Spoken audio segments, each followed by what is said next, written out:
ఇందిరానగర్ కాలనీలో నూతనంగా పోచమ్మ బోనాల వేడుకలను కాలనీవాసులు వైభవంగా నిర్వహించారు. అమ్మవారికి ప్రత్యేక పూజలు నిర్వహించి బోనాలు సమర్పించారు. డప్పు చప్పుళ్లు, మంగళ వాయిద్యాలతో కాలనీలో పండగ వాతావరణం నెలకొంది. మేడ్చల్ మల్కాజ్గిరి జిల్లా దమ్మాయిగూడ మున్సిపాలిటీ పరిధిలోని ఇందిరానగర్ కాలనీలో వెలిసిన తొలిసారిగా నూతనంగా పోచమ్మ బోనాల వేడుకలను ఘనంగా నిర్వహించారు. ఉదయం నుండే కాలనీవాసులు ప్రత్యేక ఏర్పాట్లు చేశారు. మహిళలు సాంప్రదాయ దుస్తులు ధరించి బోనాలతో అమ్మవారి ఆలయానికి చేరుకున్నారు. అమ్మవారికి నైవేద్యాలు సమర్పించి ప్రత్యేక పూజలు, అభిషేకాలు చేపట్టారు. కాలనీవాసులు కుటుంబ సమేతంగా అమ్మవారిని దర్శించుకొని తమ కుటుంబాలకు ఆయురారోగ్యాలు, సుఖ సంతోషాలు కలగాలని మొక్కుకున్నారు.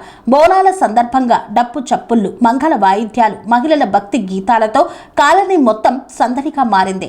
చిన్నారులు, యువత, మహిళలు, పెద్దలు ఉత్సాహంగా పాల్గొనడంతో వేడుకలు మరింత వైభవంగా సాగాయి. నూతనంగా పోచమ్మ బోనాల వేడుకలను నిర్వహించడం ఎంతో ఆనందంగా ఉందని కాలనీ వాసులు తెలిపారు. ప్రతి సంవత్సరం ఇదే సాంప్రదాయాన్ని కొనసాగిస్తూ అమ్మవారి ఉత్సవాలను మరింత ఘనంగా నిర్వహిస్తామని ఈ సందర్భంగా తెలియజేశారు. ఇందిరానగర్ శ్రీ రేణుకా ఎల్లమ్మ తల్లి దేవాలయంలో బోనాలను ఆషాఢమాసం సందర్భంగా కాలనీ వాసులు సమర్పించారు.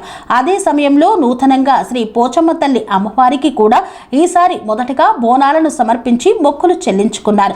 ఇదే సాంప్రదాయాన్ని ముందు కూడా కొనసాగిస్తామని ఈ సందర్భంగా తెలియజేశారు. భక్తి శ్రద్ధలు, సాంప్రదాయాలు ఐక్యతకు ప్రతీకగా నిలిచి ఈ పోచమ్మ బోనాల వేడుకలు ఇందిరానగర్లో ఘనంగా జరిగాయి. అమ్మవారి ఆశీస్సులతో కాలనీ వాసులందరూ సుఖ సంతోషాలతో ఉండాలని కోరుకుంటూ వేడుకలను ముగించారు.